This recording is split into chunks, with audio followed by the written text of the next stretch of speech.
Okay, this is the first video in our series on georeferencing, and in this case what we're going to be doing is georeferencing a historical image that has not been given spatial coordinates. In other words, we have a picture that's been scanned and it has features on it that we can work from, but they don't have spatial reference.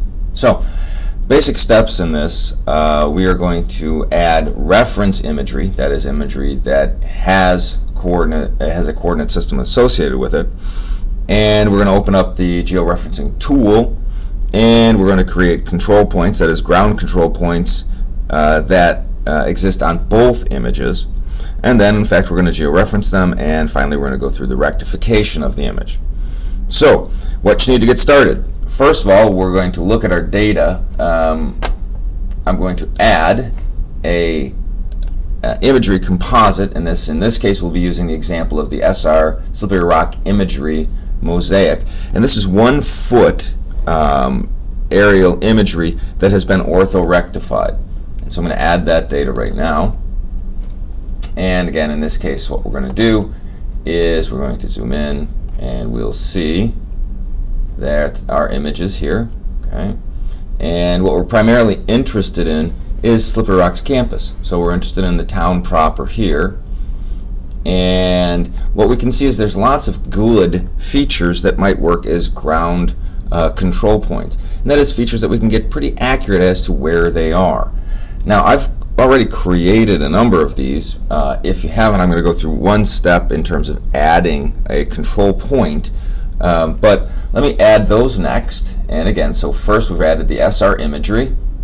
The next thing that we're going to add is going to be our information in terms of, in this case, if we go to the iDrive, I'm adding this from, and you will have this in your data set. If we look in my week 6 folder, you're going to see a set of references, and again it's called refs UTM 17, and you're going to see a few dots appear here. And what I want to point out with those is that these images, these references. Okay, so again I've added a set of reference points that I already created. Now the reference points should always be projected into the same units as the image that you're going to be rectifying to. So in this case, if you look at the SR imagery mosaic, the source here says again that this is NAD 83 UTM zone 17 north. Well, my reference points should also be again UTM NAD 83 17 north. So that's very important.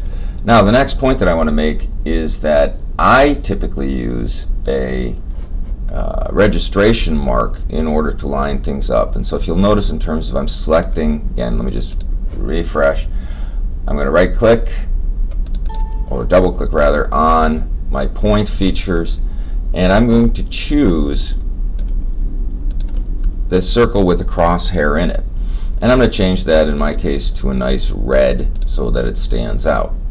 And now you'll notice that I have a series of locations, 1, 2, 3, 4, 5, 6, that are appropriate for the area that I'm interested in, which is the campus and the downtown of Slippery Rock. And again, you want your reference points to be as far spread out as possible. Alright, so what I have right now, again, are the basic pieces that I'm ready to work with. I have ground control points that have kind of are spread apart. In other words, they're relatively far apart in terms of the area that I'm interested in. I have my reference imagery that it has spatial extent.